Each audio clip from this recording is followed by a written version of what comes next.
So hi guys, welcome to my YouTube channel. So saan nga ba aabot ang 1,000 ko? So ayun, may naisipan na naman si Madam na bagong business niya. Dito ko lang naman gaganapin sa aming harapan guys. So 1,000 lang guys ang puhunan ko, pero nga 'di ba, may mga kagamitan, mga stick. So umabot siya ng 1,500. So pero okay lang 'yun kasi nagsisimula pa naman tayo sa ating business na barbecue guys. So nag-start ako dito sa aming bahay guys. Wait lang. Sasabihin ko muna sa inyo mga puhunan nito guys. Yung chicharon bulaklak guys is kalahati 70. So kumuha muna ako ng kalahati dyan guys. Tapos dun sa kabila guys 140 naman guys. So bali 1 kilo't kalahati ang mga nabili ko guys. So ang bentahan daw ng mga chicharon bulaklak is ano ba to? Is 20 pesos guys. Ito naman yung barbecue talaga guys, kalahati so 100. So puro kalahati lang naman yung in-order natin for today's video guys. Pero pang simula lang naman, palalagay lang natin yung ating 1,000 doon, no? So susunod ko na lang guys, sasabihin sa inyo yung preparation ko kasi masyadong mahaba. So ito lang muna yung ganap-ganap natin for today's video. Pasensya na kayo guys, nasa kalsada kasi ako naggagawa ng video ko. Ayan, so ayan guys, bumili rin ako niyan. So next naman ang binili ko dito guys. So pasensya na guys sa background guys kasi sa labas ako habang nagtitinda ako ng barbecue, nagtitinda ako, 'di ba? Sinipagan talaga ng bakla kasi linggo ngayon, 'di ba? Linggo ng wika. Halos naubos nga yung guys yung isaw. Yung isaw yung best seller talaga guys kasi mura na siya, 'di ba? At masarap pa talaga guys. So, tinuruan kasi ako ng papa ko na magluto. Kasi ang ginawang pagluluto ni papa is nagpakulo kami ng tubig. Tapos nagamit ng luya, tapos yung balat ng kalamansi guys. Ayun daw talaga yung pampawala talaga ng lansa. At in fairness, kasi nga naubos yung ating inihaw na ano to? Inihaw na guys?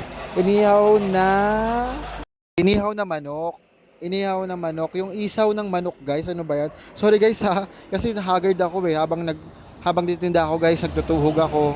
Ako lang, yung parang ko, parit-parito lang guys. So pagbabantay ko sa mga customer ko yung inihaw. Wala guys, trip ko lang kasi minsan kasi naghanap sila ng pulutan. So bakit hindi ako mamuhunan ng 1,000? Kumuha ko dun sa puhunan ko sa GCash. Bali doon ko kinuha yung yung pangpuhunan ko sa GCash guys. So yung isaw naman niya guys is 100 naman ang 1 kilo niyan guys. So, tiyagaan lang sa sa pagluluto guys. Ganun talaga. So, ayan, leeg, bumili rin ako kalahati. Halos kalahati lang, try lang. Pero ang bibilihin ko bukas talaga isaw guys kasi naubos nga talaga siya ng bonggang biririt.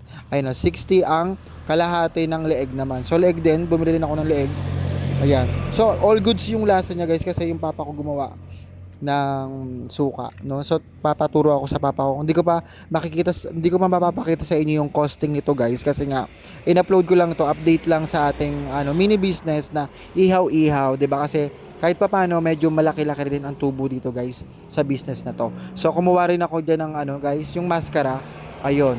Tapos doon diyan ginawa ko, pinakuluan ko rin doon para mawala nga yung lansa kasi alam niyo naman na malalansa yung mga produktong ganito. Kaya tinuruan ako ni Papa kung paano. Kasi si Papa is matagal na siya nag-iyaw-iyaw. Kasama pa niya dati yung live-in partner niya.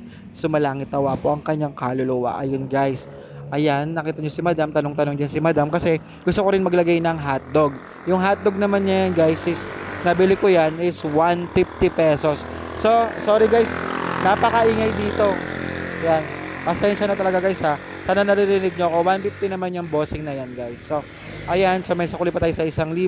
So, bakit naging 1,500? Kasi nga, bumili pa ako ng pangrekado, sibuyas, ayun. Pinagkasya ko talaga, no? Ayan na, diskarte lang ang bakla habang naglalakad yan guys.